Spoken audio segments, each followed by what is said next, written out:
சிவான சேதுபதி அண்ணா எனக்கு 2 பேருமே பயங்கரமான இன்ஸ்பிரேஷன். ஏன்னா அஜித் சார், விஜய் சார் எல்லாத்தையுமே நம்ம கிட்டக்க கூட பார்த்தது கிடையாது. என்னோட ஸ்கூல் காலேஜ் டைமில் நான் சொல்கிறேன், வெறும் ஸ்க்ரீனில் மட்டும்தான் நம்ம பார்க்குறோம். எனக்கு அப்படி இருக்கும்போது ஏதோ நம்மளாலும் ஒருத்தன் ஜெயிக்கிறான், இங்கேருந்து ஒருத்தன் போய் அதை பண்ணுறான் அப்படிங்கும்போது அப்போ தான் என்ன மாதிரியான பசங்களுக்கெல்லாம் இன்னும் ஸ்ட்ராங்காக அந்த நம்பிக்கை இன்னும் பெருசாது. அப்போ ஓகே, ஏதோ ஒரு ட்ரை பண்ணிகிட்டே இருந்தால் சின்சியராக அதை பண்ணிட முடியும் போலையே அப்படின்னு சொல்லிட்டு சிவானன்ட்ட அந்த மாதிரி இருக்குன்னா, இப்போ சேதுவனன்ட்ட அவர் அவ்வளோ ஜூனியர் ஆர்டிஸ்ட்டாக நடித்து, ஆக்சுவலாக அவர் ஜூனியர் ஆர்டிஸ்டோட லிஸ்ட் எடுத்தாலே அவ்வளோ இருக்கும் நம்மளுக்கு. ஸோ அதுவும் நடித்து கன்ஃபார்மாக ஏதோ ஒரு நாள் நடந்துரும் அப்படின்ற அந்த ஒரு ட்ரஸ்ட் இருக்குல்ல, அது ஒரு 1000ல் ஒருத்தருக்கு, 10,000ல் ஒருத்தருக்கு, லட்சத்தில் ஒருத்தருக்கு நடந்தாலுமே அந்த ஒருத்தர் மாதிரி கொடுக்குற நம்பிக்கை தான் என்ன மாதிரி பசங்களுக்கு அது ஒரு பயங்கரமான சீடுன்னு நினைக்கிறேன் நான். ஸோ அந்த இன்ஸ்பிரேஷன் நிச்சயமாக இருக்குது. மற்றபடி எனக்கு வர கதைகள் எந்த அளவுக்கு என்கேஜிங்காக இருக்குது, ப்ளஸ் எந்த அளவுக்கு டிஃப்ரெண்ட்டாக பண்ண முடியும் அப்படிங்கிறத தான் நான் பார்த்து பண்ணிகிட்ருக்கேன். அதாவது நீங்கள் ஸ்டார் இந்த படம் அன்னைக்கு ஒரே ஹீரோவாக இருந்தார் பிரசாந்த். ஸ்டார்னு படம் வந்தது, அவர் பேரும் காதல் இளவரசன். இன்னைக்கு காதல் இளவரசன்னா எங்கள் கண்களுக்கு நீங்கள் தான் தெரியுறீங்க. அந்த காரணத்துக்காகவே ஸ்டாருங்கிற டைட்டில் தூக்கிட்டீங்களா? அதே மாதிரி ஆணழகன்கிற படத்தில் ஒரு பெண் வேடம் போட்டிருப்பார், ரொம்ப ஃபேமஸ் இந்த படம். ஓகேங்களா? அன்னைக்கு இத்தனை ஹீரோ கிடையாது, அவர் மட்டும். அந்த மாதிரி ஒரு ஒரு சென்டிமெண்ட் இதுக்குள்ளார வச்சு தான் அந்த படத்தை ஒத்துக்கிட்டீங்களா? என்னோட கேள்வி. இல்லை, நான் இந்த படத்தோட இப்போ ஸ்டார் அப்படிங்கிறத பொறுத்த வரைக்கும் நாங்கள் எல்லாருமே இப்போ சொல்லியிருந்தோம் இல்லையா, ஸ்டார்னா வெறுமன அந்த ஸ்க்ரீனில் வர அது கிடையாது ஸ்டார். ஐ மீன் அதுவும் ஸ்டார் தான். அது இல்லாமல் என்னை பொறுத்த வரைக்கும் பீப்புள்ஸ் சாம்பியன் எல்லாருமே ஸ்டார் தான். மக்கள் யாரெல்லாம் நம்ம யாரை பெருசாக ரொம்ப ரசிக்கிறோமோ, அண்ணாந்து பார்க்குறோமோ, அவங்க எல்லாருமே ஸ்டார் தான். அது எல்லாத்தையுமே தாண்டி தான் நம்புகிற விஷயத்த நம்பி என்னைக்காவது ஒரு நாள் நடந்துரும் அப்படின்னு ஓடிட்டு இருக்கவனும் ஸ்டார் தான். ஏன்னா இப்போ நீங்கள் சொன்ன மாதிரி சினிமா இல்லை ஸ்போர்ட்ஸு மற்ற கொஞ்சம் விசிபிலிட்டி இருக்கிறவங்களுக்குலாம் அந்த அடையாளமோ அந்த லைம்லைட்டோ அது கிடச்சிருது.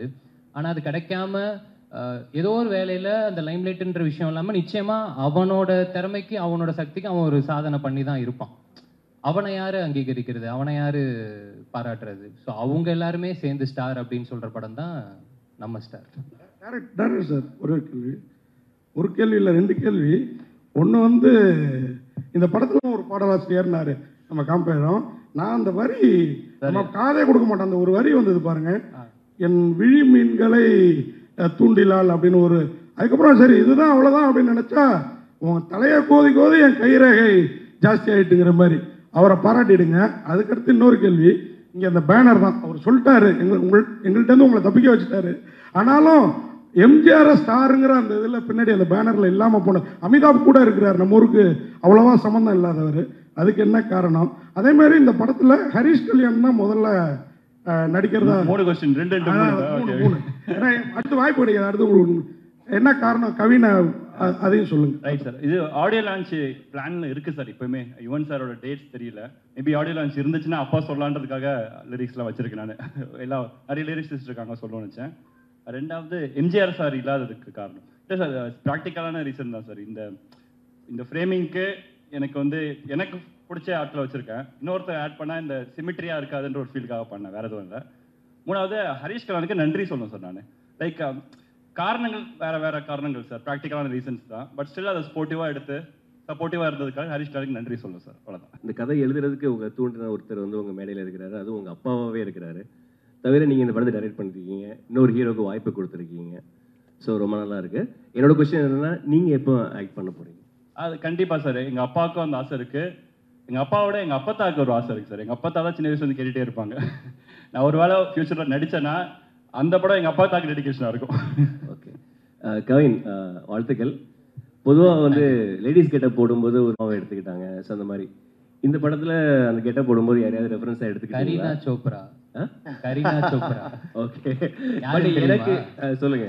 சந்தானம் சார் போட்டிருப்பார்ல லேடி கெட்டப், அதுதான். ஏன்னா இந்த படத்துல இப்போ சிவானா ரெமோல பண்ண மாதிரியோ இல்ல கமல் சார் அவ்வை சண்முகில பண்ண மாதிரியோ ஒரு பொண்ணாவே நடிச்சு நம்ப வைக்கிறது மாதிரியான இது கிடையாது. புரியுது. அது சின்னதா காலேஜ்ல பசங்க பண்ற ஒரு கலாட்டா மாதிரி. ஸோ எனக்கு என்னன்னா அந்த கலாட்டால பார்க்கும்போது சந்தானம் சார் எக்ஸ்ட்ராடனரியா அதுல ஒன்று பண்ணியிருப்பாரு. நிச்சயமா அதை வந்து இப்போ இதுக்கப்புறம் யாராலுமே பீட் பண்ண முடியுமான்றது தெரியல. அந்த மாதிரி முடிஞ்சா ஜாலியா ஒன்று ட்ரை பண்ணலாமே அப்படின்னு அப்படி எடுத்து பண்ணது தான். அதான் எங்களுக்கு என்ன தோணுச்சுன்னா, ஒரு அந்த கெட்டப்ல ரொம்ப அழகா இருக்கிற போர்ஷன்ஸ்லாம் ஐஸ்வர்யா ராஜேஷ் மாதிரியும், கொஞ்சம் சேட்டை பண்ற போர்ஷன்ஸ்லாம் அறந்தாங்கி நிஷா மாதிரியும் இருந்தது. 2 பேரும் சேர்ந்த கலவை மாதிரி இருந்தது. பரவாயில்ல, 3ஆவதா ஒன்று இருந்துச்சு, அதை நானும் பார்த்தேன் சோஷியல் மீடியால. வாழ்த்துக்கள். கவின் சார், ஒரு 2-3 நாளா இந்த லேடிஸ் கெட்டப்ல இருந்திருப்பீங்க. உங்களுக்கு எப்படி ஃபீலா இருந்தது? பெண்களுக்கு வந்து என்னென்ன கஷ்டம் இருக்கு? அண்ணா, என்ன பயங்கர கஷ்டம்னு. நான் அதோ இவங்களோட கொஞ்சம் விரிவா சொல்லுங்க. அசிஸ்டன்ட் ஒரு அக்கா வருவாங்க, அவங்க எல்லார்ட்டையுமே வந்து நீங்கெல்லாம் தெய்வம் அப்படின்ற அளவுக்கு நான் சொல்லிட்டேன். ஏன்னா நிஜமாவே ரொம்ப சங்கடமா இருந்துச்சு. இப்போ இதுவே எனக்கு தெரிஞ்சு இந்த டிசைன்லாம் இவங்களுக்கு உள்ள குத்தும்னு நினைக்கிறேன். ஆனால் காமிச்சிக்காம சிரிச்சுக்கிட்டே இருக்காங்க பார்த்தீங்களா, அதுவே ஒரு தனித்திறமை. எனக்கெல்லாம் அன்னைக்கு வந்து முடிச்சுட்டு போகிறேன், ஃபுல்லாக அந்த அப்படியே தேஞ்சா ஒரு மாதிரி இருக்கும்ல, அந்த சிம்மிக்கியா ஜமுக்கியா ஏதோன்னு சொல்லுவாங்கல்ல, அந்த பேட்டர்ன் போல் அது அப்படி கொடுத்துருந்தாங்க பயங்கரமாக நம்ம காஸ்டியூம் டிசைனர்.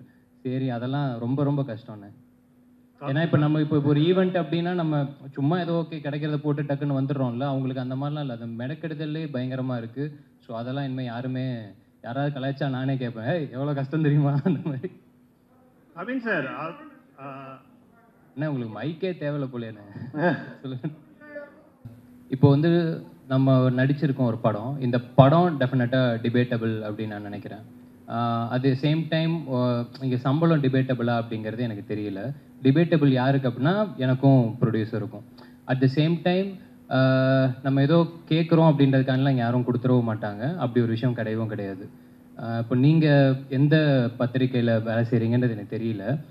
ஐ மீன் இல்லைண்ணே, எனக்கு என்ன, நீங்கள் இப்போ இதுக்கு முன்னாடி ஒரு இடத்துல வேலை செஞ்சுருப்பீங்க, அங்கேருந்து இன்னொரு இடத்துக்கு நீங்கள் வேலை பார்க்க போகும்போது டெஃபினட்டாக நம்ம அதே சம்பளத்துலேயோ இல்லை அதே அமௌண்ட்லேயோ நம்ம இது பண்ண மாட்டோம். நிச்சயமாக நம்ம ஒரு சேலரி ஹைக் அப்படின்ற மாதிரி நம்ம கேட்டு ஒன்று போவோம். அதையும் நம்ம தீர்மானிக்க முடியாது, நம்மளோட ப்ரீவியஸ் சம்பளம் தான் தீர்மானிக்கும். இப்போது நான் வந்து கனாக்காலம் கலங்கூல் சீரியல் நடித்தேன். அதில் என்னோடய சம்பளம் ஸ்டார்டிங்லாம் 1000 ரூபாய். சீரியல் முடித்து நான் ஒரு 5-6 வருஷம் எக்ஸ்பீரியன்ஸ்க்கு அப்புறம் எனக்கு அதோட சம்பளம் 6000 ரூபாய். ஸோ அந்த 6000 ரூபாவை தீர்மானிக்கிறது 3000, 3000த்தை தீர்மானிக்கிறது 1000, இப்படி தான் இருக்குது. ஸோ சம்பளம் அப்படிங்கிறது இன்றைக்கி வந்து நம்மளோட படம் எந்த அளவுக்கு பண்ணுதோ, அந்த மார்க்கெட்டில் எப்படி நடக்குதோ அதுதான் தீர்மானிக்கிறதே தவிர இங்கே தனிப்பட்ட இதில் யாருமே தீர்மானிக்கிறது கிடையாது. ப்ளஸ் என்னால் படம் வந்து இதுதான் எனக்கு 4வது படம். இந்த 4வது படமே வந்து பார்த்தீங்கன்னா இது எனக்கு முடிக்கிறதுக்கு வந்து இப்போது லிட்டரலாக 1 வருஷம் அப்படிங்கிற மாதிரி ஆகியிருக்கு. இந்த காரணங்களுக்காகவே நான் வந்து சில இடங்களில் நோ சொல்லியிருக்கேன். பட் ஆனால் அந்த நோ சொல்கிறதுக்கான முக்கியமான காரணம் என்னென்னா, யாருமே வெயிட் பண்ண வைக்க வேண்டாம். அவங்க வெயிட் பண்ணுற நேரத்தில் நிச்சயமாக எனக்கு எவ்வளோ பேர் இருக்காங்க, அவங்கள வச்சு கூட பண்ணிட்டு வந்துடலாம். இதெல்லாம் தான் காரணங்கள். சுவாரஸ்யத்துக்காக இல்லை இன்ட்ரெஸ்டிங்காக இருக்கணுன்றதுக்காக அது பேசுறதுக்கு வேணால் நல்லா இருக்கலாம், மற்றபடி ஃபேக்ட்ஸ் இதுதான். சார் இந்த ஒரு சார் சார் சார் அடுத்த 2 படத்தில் ஹீரோயினே கிடையாதுண்ணே. கவின், நாளைக்கு ஒரு அனௌன்ஸ்மெண்ட் வரும், அந்த படத்தில் ஹீரோயின் கிடையாது. அதுக்கடுத்து ஒரு படம் பண்ணுறேன், அதுலேயும் ஹீரோயின் கிடையாது.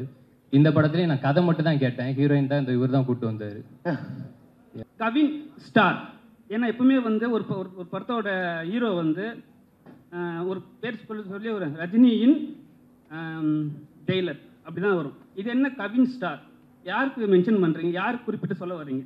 அதுக்கப்புறம் வந்து 2 ஹீரோயின், ஒரு ஹீரோயினை சமாளிக்கிறது பெரிய விஷயம், சரிங்களா? புது ஹீரோயின், ஒருத்தருக்கு தமிழ் தெரியல, எப்படி சமாளிச்சிங்க? 2 பேரில் யாருக்கு கூட சொல்லலாம். நேக்கா டைரக்டர் மைக் கொடுத்துட்டாரு. This is first. எவ்வளவு நேக்கெல்லாம் பேசியிருக்கலாமே, அது கிடையாது. நான் சாதாரணமா சொன்னேன். அவரோட கால் தானே, ஸோ அவர் தான் சொல்லணும். ஸ்டாரிங் கவின் போட்டிருப்போம் அப்படின்னா இதில் நடிக்கிறாருன்ற தான் அர்த்தம். இந்த படத்துக்கு அந்த வார்த்தை யூஸ் பண்ணா ஒரு மாதிரி வார்த்தை விளையாட்டு மாதிரி அழகா இருந்துச்சு, அந்த ரீசனுக்காக போட்டோம். ஹீரோனை சமாளிக்கிற அது வந்து அந்த கொஸ்டின்ஸ் எனக்கு அதில் உடன்பாடு இல்லை. அதில் இல்லை, ஏன்னா பார்த்தீங்கன்னா அவங்களுமே அவங்களோட பெஸ்ட்டு கொடுக்கறதுக்கு அவ்வளோ ஹார்ட் ஒர்க் பண்ணி ப்ரொஃபஷனலாக 2 பேரும் பண்ணி கொடுத்தாங்க. ஸோ சமாளிக்கிறதுக்கான வேலைகள் அங்கே எதுவும் இல்லை.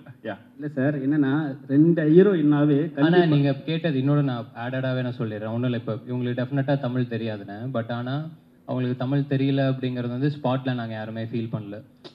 உச்சரிப்பு அதெல்லாம் பிரச்சனை இருக்கும், இல்லாமல் கிடையாது. பட் ஆனால் அவங்க ஒரு பெரிய 40 பேஜஸ் ரூல்டு நோட் ஒன்று வச்சுருக்காங்க. சீன் பேப்பரில் என்னெல்லாம் போகுதோ அதை வந்து அவங்களுக்கு டிரான்ஸ்லேட்டர் ஒருத்தருக்கு இருந்து அவங்க அதை தமிழில், இப்போ நம்ம தங்கிலீஷ்னு சொல்லுவோம் இல்லையா, அது அவங்களோட புரிதலுக்கு ஏற்ற மாதிரி அவங்க அதை மாற்றி இங்கிலீஷில் எழுதி அந்த தமிழுக்கு மாற்றி அதெல்லாம் பண்ணிட்டு தான் அவங்க வருவாங்களே செட்டுக்கு. ஸோ இந்த மாதிரி எல்லாருமே அவங்களோட வேலை செய்கிற இடம் தானே இது. ஸோ அந்த டெடிக்கேஷனோட சின்சியராக தான் எல்லாருமே வேலை பார்த்துருக்காங்க.